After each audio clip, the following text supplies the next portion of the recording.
On Point with Craig's Investment Partners. The information provided here is general in nature. It's not financial advice and it doesn't take into account your situation, objectives, goals, or risk tolerance. All investments are subject to risk and none are guaranteed. So before you make any investment decisions, we recommend you contact an investment advisor. For more information about our services or to view the Craig's Investment Partners Financial Advice Provider Disclosure Statement, you can go to our website, which is craigsip.com. Welcome to On Point. I'm Mark Lister, Investment Director at Craig's Investment Partners, and I'll be talking about a range of topics including economics, portfolio strategy, investor education, and anything else that's happening out there in financial markets.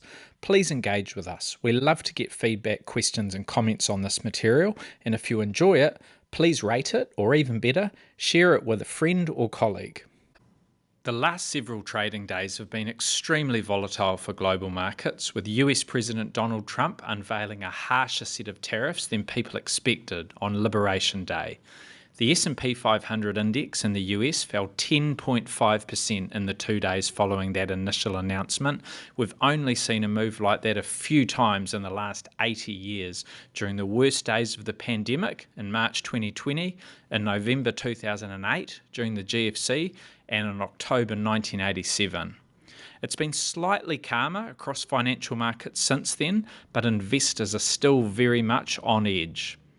If sustained, the proposals would equate to the largest US tax hike since 1968, and they would see the average US tariff rise to the highest in at least 100 years.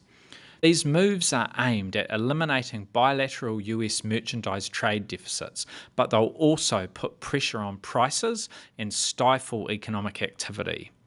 The effect will potentially be magnified by any retaliatory trade barriers, supply chain disruptions, and falling confidence. It's impossible to predict what this all means for the global economy, as we don't know whether we'll see an escalation, as has been the case with China, or if negotiations will take place to lessen the impact for some countries.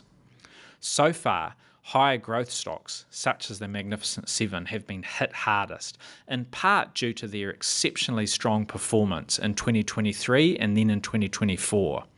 This has made them a natural source of funds for investors that are looking to take some chips off the table, while other industry groups have fared better. Longer-term interest rates have also fallen as risk aversion has taken hold, with the US 10-year Treasury yield falling below 4% for the first time since October. Similarly, the New Zealand 5-year swap rate finished last week under 3.5%, which is the lowest we've seen since March 2022.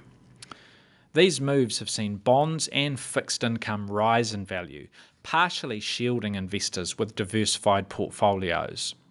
Interest rates could easily go lower if things worsen, so fixed income could still offer some attractive opportunities, despite yields having fallen.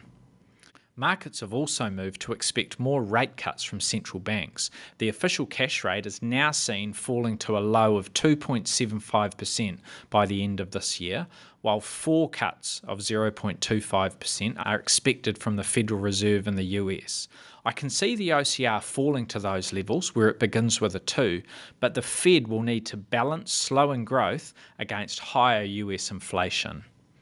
The New Zealand dollar has provided another really important shock absorber for local investors in recent days, with the currency falling to around 55 cents against the greenback. That's the lowest we've seen since 2009. The Kiwi dollar typically performs well when global growth prospects are strong, commodity prices are well supported, and when sentiment is positive. When things go in the other direction, it can be one of the first to fall. That gives our export sector a boost, while it can offset weakness in international assets for domestic investors. Should the outlook or risk sentiment fall further, you could see our currency go even lower.